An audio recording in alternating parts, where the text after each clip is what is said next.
தமிழகத்தில் வரும் ஏப்ரல் 19ஆம் தேதி நாடாளுமன்ற பொதுத் தேர்தல் நடைபெறவுள்ளது. இதனை முன்னிட்டு அரசியல் கட்சிகள் தீவிர பரப்புரையில் ஈடுபட்டுள்ளன. இந்த தேர்தலில் தேமுதிக அதிமுகவுடன் கூட்டணி வைத்து தேமுதிக தேர்தலை எதிர்கொள்கிறது.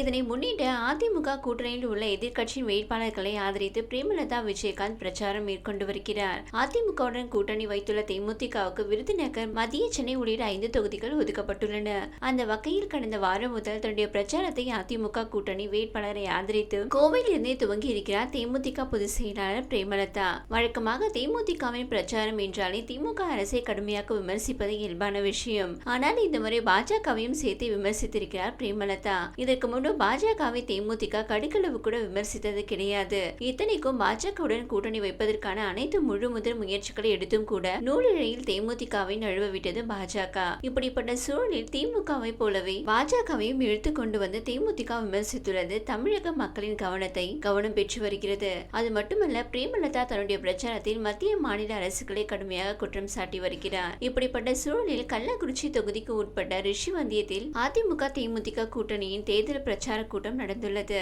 இதில் பிரேமலதா பங்கேற்றிருந்தார். தமிழ்நாட்டில் எந்த தொகுதிக்கு போனாலும் நான் ரொம்ப தைரியத்துடன் பேசுவேன். ஆனால் கேப்டன் வாழ்ந்த ரிஷிவந்தியம் மண்ணை என்னால் மறக்க முடியவில்லை. ரிஷிவந்தியம் சிறப்பான தொகுதி. அதிமுக கூட்டணியில் விஜயகாந்த் போட்டியிட்டு வெற்றி பெற்ற தொகுதி. அதனால அவரது ஆன்மா இந்த ரிஷிவந்தியத்தில் தான் உள்ளது. கேப்டன் மறைவுக்கு நீங்க எல்லாம் வந்திருந்தீங்க. 2 நாள் யாருமே சாப்பிடாமலே டிவி முன்பு நீங்கள் காட்டிய அன்பு பல மடங்கு. கவலைப்படாதீங்க. கேப்டன் நம்மளை விட்டுட்டு போயிட்டாரு என்று நினைக்காதீர்கள். உங்களை காப்பதற்கு நாங்கள் இருக்கிறோம். நான் என்னுடைய 2 மகன்கள் உங்களுக்காகவே இருப்போம். இந்நிலையில் திருவள்ளுவர் தொகுதி தேமுதிக வேட்பாளர் நல்ல தம்பியை ஆதரித்து நேற்று பிரச்சாரம் மேற்கொண்டார். அப்போது தங்களோடு கூட்டணி வைக்க பாஜக நிர்பந்தித்ததாகவும் கூட்டணி வைக்க கோரி தங்களை மிரட்டியதாகவும் கூறி பகிர் கிளப்பியுள்ளார். அவர் பேசியதாவது 2026 அதிமுக வெற்றி பெற்று எடப்பாடி பழனிசாமி மீண்டும் முதல்வர் ஆவார். 2021 கிடைக்க வேண்டிய வெற்றி 2026 நிச்சயம் கிடைக்கும். இந்த கூட்டணி வெற்றி கூட்டணி. தொண்டர்கள் யாரும் கவலைப்பட வேண்டாம், தைரியமாக இருக்கலாம். எடப்பாடி அண்ணனிடமும் அதைத்தான் கூறினேன். அதிமுக அலுவலகம் போய் கையெழுத்து போடும் வரை பாஜகவில் இருந்து அவ்வளவு நிர்பந்தம் அனைத்தையும் தூக்கி எறிந்து அம்மாவை போல் நானும் தைரியமாக முடிவெடுத்தேன். இந்த முறை இந்த கூட்டணி அதிமுகவுடன் என்று முடிவெடுத்தேன். எல்லாம் என் மக்களுக்காக தான். எத்தனையோ நிர்பந்தங்கள் எங்களின் வங்கி கணக்கை முடக்கினார்கள், பயமுறுத்தினாங்க.